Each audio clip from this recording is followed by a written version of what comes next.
മുമ്പിൽ നമുക്ക് ഇന്ന് കാണാനായിട്ട് കഴിയുന്നത് സ്റ്റാലിൻ വന്നെത്തുന്നതാണ്. സ്റ്റാലിന് കൃത്യമായ വഴിയും ലൊക്കേഷനും ഒക്കെ നമ്മുടെ ബാലചന്ദ്രൻ പറഞ്ഞു കൊടുക്കുന്നത് കാണാൻ കഴിയുന്നുണ്ട്, സാധിക്കുന്നുണ്ട്. ഇതേ സമയമാണെങ്കിൽ അലീന അത് കേൾക്കുന്നത് കൊണ്ട് തന്നെ ആരാണ് വരുന്നത് എന്ന് ചോദിക്കുന്നത് കാണാൻ സാധിക്കും. ഇതേ സമയം ബാലേന്ദ്രനാണെങ്കിൽ അലീനയോട് പറയുന്നുണ്ട് തൻ്റെ ഒരു പാർട്ട്ണറാണ് വരുന്നത് എന്ന്, തൻ്റെ ബിസിനസ്സിലെ ഒരു സഹായി. അതുകൊണ്ട് തന്നെ മോളെ അലീനെ, നീ അയാളെ നല്ല രീതിയിൽ തന്നെ ഇമ്പ്രസ് ചെയ്യണം എന്ന് പറയുന്നത് കാണാൻ സാധിക്കും. അതിനെന്താ വെച്ചാൽ ഞാൻ അയാൾക്ക് ചായയും കാര്യങ്ങളൊക്കെ കൊടുത്ത് നന്നായിട്ട് സംസാരിച്ചോളാം എന്ന് പറയുന്നു. അങ്ങനെ ഇരിക്കെ സ്റ്റാലിൻ കടപ്പാട്ടൂർ വീട്ടിലെത്തുകയാണ്. അതിനു മുമ്പ് തന്നെ ഗോവർദ്ധൻ കാര്യങ്ങളൊക്കെ അറിയാനായിട്ട് ബാലചന്ദ്രനെ വിളിക്കുന്നത് കാണാൻ കഴിയുന്നുണ്ട്, സാധിക്കുന്നുണ്ട്. ഇതേ സമയം ഗോവർദ്ധനോട് ബാലേന്ദ്രൻ കാര്യങ്ങളൊക്കെ പറയുന്നുണ്ട് എന്ന് കാണാനായിട്ട് കഴിയും, സാധിക്കും. അപ്പോഴാണെങ്കിൽ ബാലേട്ട ശ്രദ്ധിക്കണം, ഇത് വളരെ അപകടം പിടിച്ച കളിയാണ്. തീക്കൊള്ളി കൊണ്ടാണ് ബാലേട്ടൻ എന്ത് ചെയ്യുന്നത്, തലചൊറിയുന്നത് എന്ന് ഗോവർദ്ധൻ പറയുമ്പോൾ എന്തായാലും എടുത്തു ചാടി ഇനി എന്തെങ്കിലും ആവട്ടെ വരനോടത്ത് വെച്ച് കാണാമെന്ന് ബാലേന്ദ്രൻ ഗോവർദ്ധനോട് പറയുകയാണ്. ഇതേ സമയം ശ്രദ്ധിക്കണമെന്ന് ഗോവർദ്ധൻ പറയുന്നു. അങ്ങനെ സ്റ്റാലിയും വന്നെത്തുന്നു. സ്റ്റാലിയെ ബാലേന്ദ്രൻ അകത്തേക്ക് ആനയിക്കുന്നുണ്ട്. ഇതേ സമയമാണ് അവരിങ്ങനെ ഓരോന്നിങ്ങനെ സംസാരിച്ചു കൊണ്ടിരിക്കുമ്പോൾ അലീന കോഫിയുമായിട്ട് കടന്നു വരികയാണ്.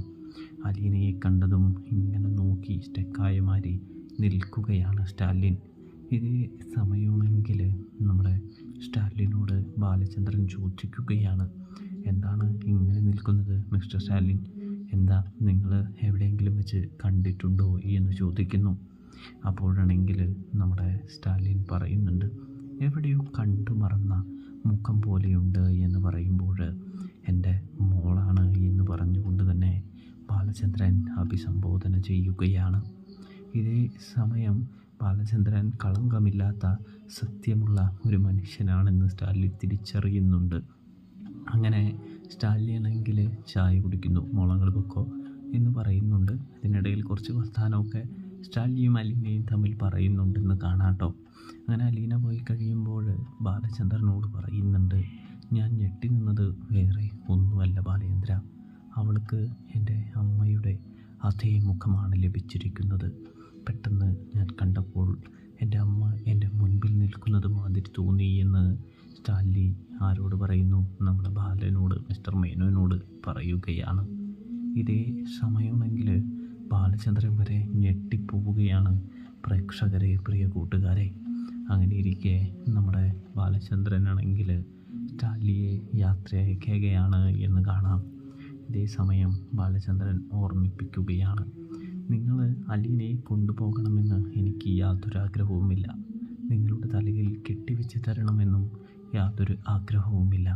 പക്ഷേ കൊണ്ടുപോവുകയാണെങ്കിൽ അവളെ കൈവെള്ളയിൽ കൊണ്ടു നടക്കേണ്ടത് അനിവാര്യവും അത്യാവശ്യവുമാണ് എന്ന് പറയുന്നത് കാണാൻ കഴിയുന്നുണ്ട്, സാധിക്കുന്നുണ്ട്.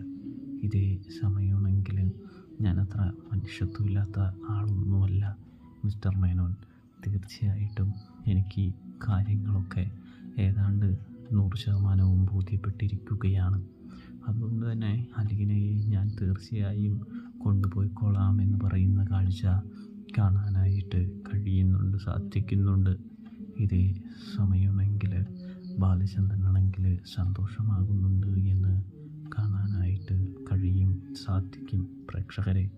അങ്ങനെ സ്റ്റാലിൻ പോയി കഴിയുമ്പോൾ അലീന ബാലചന്ദ്രനോട് ആരാണ്, എന്താണ് എന്ന് വീണ്ടും ചോദിക്കുന്നുണ്ട്. ഇതേ സമയം ബാലചന്ദ്രൻ വീണ്ടും എന്തോ ഒഴിവ് കഴിവുകൾ അലീനയോട് പറയുകയാണ്. സത്യം അലീനയോട് പറയുന്നില്ല എന്ന് കാണാനായിട്ട് കഴിയുന്നുണ്ട്, സാധിക്കുന്നുണ്ട്. കൂടാതെ ആണെങ്കിൽ അച്ഛാ ഷോപ്പിങ്ങിൻ്റെ കാര്യം എന്ന് അലീന പറയുമ്പോൾ ബാലചന്ദ്രനാണെങ്കിൽ ആ ഷോപ്പിങ്ങിന് പോകാം മോളെ, ഇത് കഴിഞ്ഞിട്ട് പോകാമെന്ന് പറഞ്ഞുകൊണ്ട് തന്നെ ഷോപ്പിങ്ങിന് പോകാനായിട്ട് തയ്യാറാക്കുന്ന ഒരു കാഴ്ച കാണാൻ കഴിയുന്നുണ്ട്, സാധിക്കുന്നുണ്ട്. അപ്പോൾ റിവ്യൂ ഇഷ്ടപ്പെട്ടാൽ ചാനൽ മറക്കാതെ ഒന്ന് സബ്സ്ക്രൈബ് ചെയ്ത് സപ്പോർട്ട് ചെയ്യാനായിട്ട് ശ്രദ്ധിക്കുക. തെറ്റുകുറ്റങ്ങളുണ്ടെങ്കിൽ ക്ഷമിക്കാനായിട്ട് ശ്രദ്ധിക്കുക. വീഡിയോ ഫുള്ളായിട്ട് കാണാം. അപ്പോൾ എല്ലാവർക്കും താങ്ക്സ് ഫോർ വാച്ചിങ്. സബ്സ്ക്രൈബ് ചെയ്യാൻ മറക്കല്ലേ.